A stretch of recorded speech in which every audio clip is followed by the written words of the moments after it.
Today I'm going to talk with you about a technique called reverse pressure softening. And this is a technique that's very helpful in the early days of breastfeeding when your breasts are feeling very full. A lot of women get engorged, or even if not engorged, very, very full breasts. And sometimes this fullness can cause the breasts and areolas to feel really hard, and it can be very difficult, especially for little babies, to get a latch when the breast and the areola is very hard and full. And so sometimes moms think at this stage that their breasts are really, really full of milk. And it's true that your milk is increasing at this stage, but there's also just a lot of swelling in your breasts. It's other fluid, it's just swelling. And this can especially be the case for moms who ended up having a lot of IV fluids during either their labor or delivery. That can just make the body take on extra fluids, and then as your body shifts the fluids, it moves to other places, including your ankles and your breasts.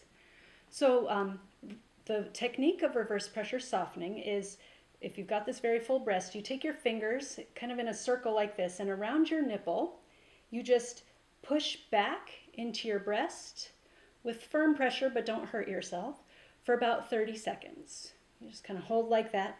And then after 30 seconds, you rotate them just a little bit and then push into your breast again for another 30 seconds.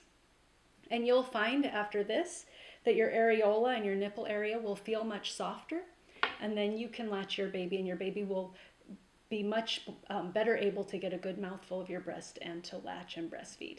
So some other things to try during this stage are breast massage. That can really help move some of those fluids out of your breast. Warm shower can just help milk to flow out in the shower and help you feel better.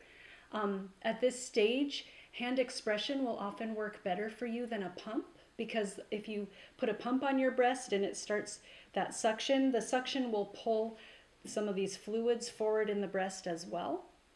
So I recommend hand expression, or if you are going to pump very gently. Put your pump on the most gentle setting.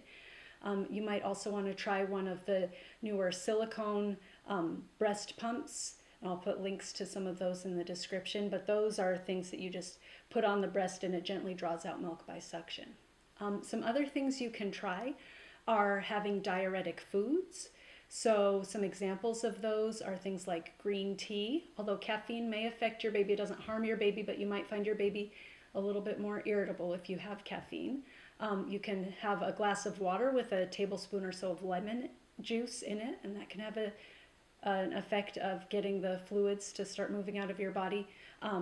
Watermelon has this effect, so if watermelon's in season, you can go eat half a watermelon, and cucumber also has this effect. So remember, in these early days, this reverse pressure softening technique of pushing the fluid back up into your breast like this can help make your areola softer and make it easier for your baby to latch.